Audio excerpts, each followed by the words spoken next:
Hey everybody, welcome back to A Power 5 with Coach Bree. Today we'll be talking about expectations.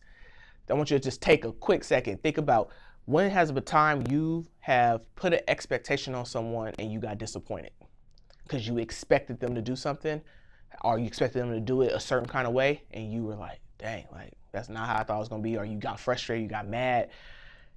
I want you to look at that in all areas of our lives. Expectations, I'll call it the unexpected. Because I know there was times where with my mom and I felt like she had expectations of me. One, that she didn't communicate sometimes, or two, that I just wasn't able to fulfill. And I think those are the moments we have to think about, even for ourselves. What expectations are we putting on people that they maybe are not capable of doing, or we have not made them aware? We just assume that they know how to do it, or that they should do it a certain way. I know I've done that to some people in my life as well. I'm like, well, no, I thought you were going to do it this way, and then it became an issue, and we had to work it out, right? So I want you to look at those areas of like where has maybe a high expectation for somebody, but you haven't communicated it, right? So now maybe it's a chance for you to communicate, hey, this is how I like things. This is how I like to be loved. This is how I like things to be handled in the household. This is how I like things done at work. It's okay to communicate that. Now, if someone doesn't know how to do that, now you can teach them. It puts you in a different mindset of, okay, let me meet them where at. That's like my model. Like I've always been I never have been in a place where I judge people, because I've learned to love people right where they're at. That's like my main focus. Anytime I meet someone or someone's a part of my life, I'm like, I'm meeting them right where they're at, but I love them too much and I love them enough to not keep them where they're at. But I'm never a person to force. I'm just like, I love you unconditionally. Like, hey, I got you. And that's just where I'm at. And that's why I'm like, I take a lot of hits. I'm like, dang, I always have to put myself aside. Like, okay, it's okay. They don't know how to do that, or they wouldn't do it like I would do it. You know, that's a lot of conversations I have with a lot of my mentees is, you're frustrated because someone didn't do it the way you would do it.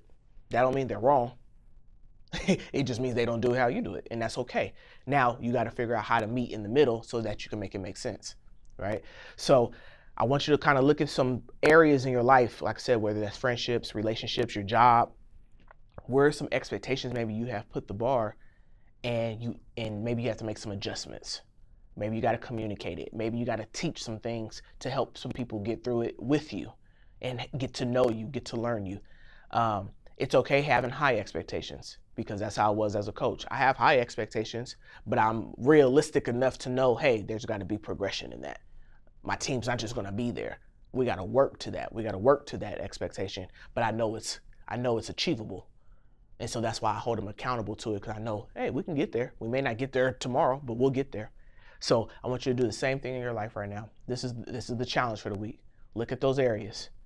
Where some areas that you can make those adjustments: communication, teaching, understanding, helping someone walk with you instead of getting frustrated and pushing them away, and work through those processes. See how the expectation can now either be met, or maybe that expectation has to go out the way because it just can't be done, and that's okay too, right? And maybe that expectation for yourself, maybe you've set an expectation too high for yourself. You have all these goals for 2019. You see, man, I'm not even getting close to them.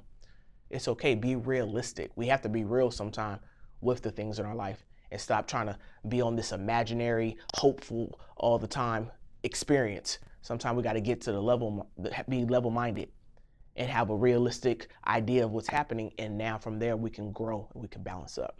All right. I hope this added value to you today. I hope that you have a wonderful and blessed rest of the week, and I will see you next week.